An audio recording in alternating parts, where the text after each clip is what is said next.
On August 7, the fighting for the heights continued, with Japanese infantry launching 12 counterattacks throughout the day. On August 8, units of the 39th Corps and the 118th Rifle Regiment of the 40th Division captured the hill of Tumannaya and also engaged in battle for the possession of Mount Bagamalaya.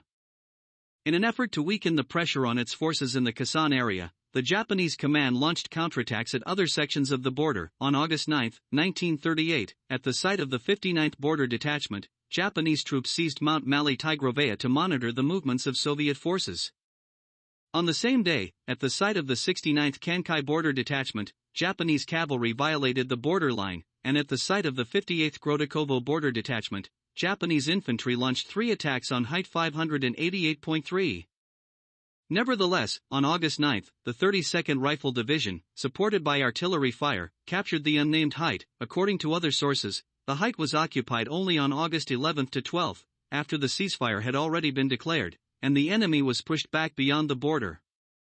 To stop the advance of the Soviet infantry, the Japanese deployed several artillery batteries on an island in the middle of the Tumannaya River, which opened fire but were suppressed by the return fire of a long-range artillery group.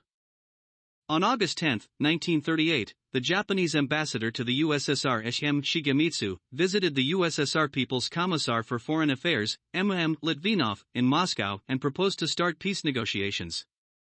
The Soviet side agreed to cease hostilities from 12 o'clock on August 11, 1938, while maintaining the troops at the positions they occupied as of midnight on August 10, 1938. On August 10, Japanese troops launched several counterattacks and conducted artillery shelling of the heights from the adjacent territory. On August 11, 1938, at 1:30 p.m. local time, hostilities ceased. On the evening of the same day, the first meeting of representatives of the parties took place south of the Za Height to assess the position of the troops. On this day, August 11, 1938, a ceasefire was concluded between Japan and the USSR. On August 12 to 13, 1938, new meetings were held between Soviet and Japanese representatives, during which the parties clarified the deployment of troops and exchanged the bodies of the deceased. It was decided that the border would be established based on the Agreement of 1860, as there was no later agreement on the border. In the run-up to the conflict in the Far East, the command of the Red Army Air Force concentrated a significant amount of aviation. Excluding the aviation of the Pacific Fleet, about 500 aircraft, by August 1938, the Soviet air grouping numbered 1,298 aircraft, including 256 SB bombers, 17 of which were unserviceable.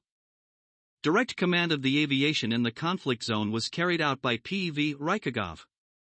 From August 1 to 8, the Soviet aviation of the Far Eastern Front conducted 1,028 sorties against Japanese fortifications, SB-346, I-15-534, CC-53, from the airfield in Voznesenskoye, TB-341, RZ-29, I-16-25.